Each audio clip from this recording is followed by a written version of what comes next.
বিএনপির বাদের ক্ষমতা নাই, জামাতের 14 গোষ্ঠীর ক্ষমতা নাই, গোপালগঞ্জের 3টে আসন শেখ হাসিনা থেকে নেওয়ার মতো শক্তি এই পৃথিবীতে জন্ম হয় নাই। আজকে কেন আসছেন এখানে? এখানে আসছি আমি তো বিএনপি করি।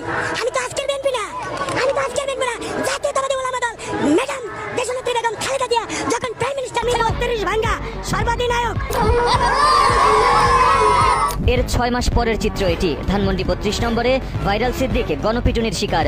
যে নিজে একসময় শেখ মুজিবুর রহমানের বাড়ি ভাঙার নেতৃত্ব দিল, সেই এখন 32 নম্বরে গিয়ে মারধরের শিকার।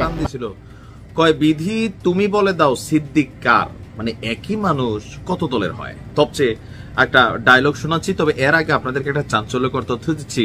এই সেই সিদ্দিক যিনি গেল বছর ধানমন্ডি 32 যখন ভাঙা হয় ওইখানে এরকম ড্যান্স দিছিল উস্কাইয়া উস্কাইয়া।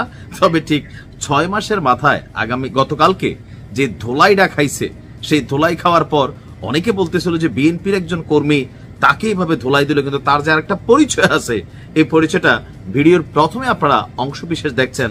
এবার আসুন বাকি কথা। সিদ্দিক তুমি আসলে কার? বাংলাদেশে এই মুহূর্তে রাজনীতিতে বেশ কিছু ঘটনা ঘটছে, মানে কি বলো যে ধরেন তাৎক্ষণিকভাবে আমরা যেমন বডিতে কি বলা হয় যে ধরেন সেল ট্রান্সফার করি অথবা হাত ট্রান্সফার করি, হ্যাঁ কিডনি ট্রান্সফার করি, ওই রকম 5ই আগস্টের আগে এবং পরে অনেক নেতা এই সিদ্দিকের মতন এরকম ট্রান্সফার হয়ে গেছে, যারা 5ই আগস্টের আগে ঘোরতর আওয়ামী লীগ ছিল, আবার 5ই আগস্টের কয়েকদিন পরে বিএনপি হয়ে গেছে। একই ব্যক্তি, আপনারা যার ভিডিওর অংশ বিশেষ শুনেছিলেন, আমি জানি না আবার এই ভিডিও কোনো এডিটেড কিনা, কারণ এই মুহূর্তে সোশ্যাল মিডিয়াতে অনেক ঘটনা ঘটে। এখন গতকালকে 32-এ যে বেশ কয়েকটি ঘটনা ঘটছে, এর মধ্যে সবচেয়ে বেশি ভাইরাল ছিল এই সিদ্দিকের মাইর খাওয়ার দৃশ্যটা। দৌড়ে দৌড়ে পালাচ্ছিল, পালাইতে পালাইতে মসজিদে ঢুকলো, কাছাকাছি সম্ভবত না কোথায় জানি স্কুলে গিয়া পলাইলো, সেখান থেকে আইনা কিন্তু জনগণ তারে আবারও ধোলাই দিল। গাড়িতে ওঠার পর সে প্রমাণ করার চেষ্টা করলো সর্বোচ্চ দিয়া যে আমি খালেদা জিয়ার লোক, আমি ধানের শীষের লোক। এই সিদ্দিকরাই আগামী দিনে বিএনপিকে বাস দিবে, যেমনটা আওয়ামী লীগ দিছিল। কারণ এই সিদ্দিকের বক্তব্য যদি ভিডিওটা এডিটেড না হয়ে থাকে, প্রথম দিকে শুনছেন যে এরাই শেখ হাসিনা যখন কোথাও যাইতো খালি দেখতো আওয়ামী লীগ আর আওয়ামী লীগ। আপনিও রাস্তাঘাট দেখতেন আওয়ামী লীগ আর আওয়ামী লীগ। এরকম আওয়ামী লীগ দিয়ে যখন দেশ ভরে গেছিল, তৃণমূল থেকে যখন আওয়ামী লীগ বিচ্ছিন্ন হয়ে গেছিল, সিন্ডিকেট আরাফাত এবং ওবায়দুল কাদেরদের মানে বেড়াজালে যখন শেখ হাসিনা আবদ্ধ হয়ে গেছিল, ইভেন জনগণের কথা, জনগণের ভয়েস যখন তিনি বুঝতে পারতেছিলেন না, কারণ এই এরাই। গতকালকে ধানমন্ডি 32 থেকে বেশ কিছু জিনিস শিক্ষণীয় আছে। দুইটা জিনিস, যে আপনি যা করছেন এটা রেজাল্ট আপনি পাচ্ছেন, আবার এখন এই যে আপনি যা করছেন এটা রেজাল্টও কখনো পাবেন। এটা বাংলাদেশের মানুষ একটা জিনিস আমরা গত মানে 53-54 বছর অর্জন করতে পারি নাই, আমাদের চরিত্রের মধ্যে বা ব্লাডের মধ্যে ঢুকাইতে পারি নাই, এটা হচ্ছে ক্ষমা। আমরা একটা জিনিসই খুব বেশি বিশ্বাসী, প্রতিহিংসা। তুমি আমারে থাবর দিছো, তোমার দাঁত তাঁত সহ তুইলা ফেলবো আমার হাতে ক্ষমতা আসলে। এটাই বাংলাদেশের রাজনীতির একটা বার্তা তৈরি হয়েছে। আমি বরাবরের মতন গত 6 বছর সোশ্যাল মিডিয়াতে কথা বলি, তবে একটা জিনিস সবসময় এস্টাবলিশ করার চেষ্টা করেছি, কিন্তু লাভ হয় নাই ভাই, উল্টা গালি খাইতে হয়। যে আপনি কাউকে সম্মান দিলে আপনি সম্মান পাবেন।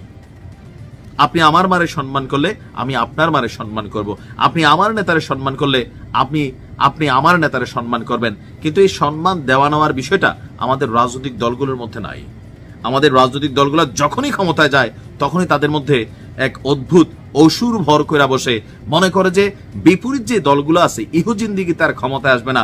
যেমনটা আওয়ামী লীগ 2041 পর্যন্ত, ভীষণ 2041 আওয়ামী লীগ মনেই করছে একদম মানে কেয়ামত ঘটা ছাড়া আওয়ামী লীগ এই দেশ থেকে বিতাড়িত হবে না। তবে এখন যারা আগামী দিনে ক্ষমতায় আসবেন, বিশেষ করে ধানমন্ডি 32 কালকে যা ঘটছে, বি অনেস্টলি কিছু উস্কানিমূলক মানুষ ছাড়া, মেন্টালিটির মানুষ ছাড়া এখানে যা ঘটছে সাধারণ মানুষ, ভদ্র মানুষ কেউ কিন্তু পছন্দ করে নাই। এই যে কেউ অনেক ভাইরা স্লোগান দিচ্ছিলেন, তারেক ভাই কথা দিলাম 32 দখলে নিলাম। তো এই রকম ডায়লগ যদি আবার কখনো 2, 4, 10 বছর পরে আসে, তখন কি আমরা কথা বলবো নাকি এখন যে কথা বলতে গেলে ট্যাগ দিয়ে দিবেন? আমরা তখনও কথা বলবো, এখনো বলছি, অতিরঞ্জিত কোনো কিছুই ভালো না।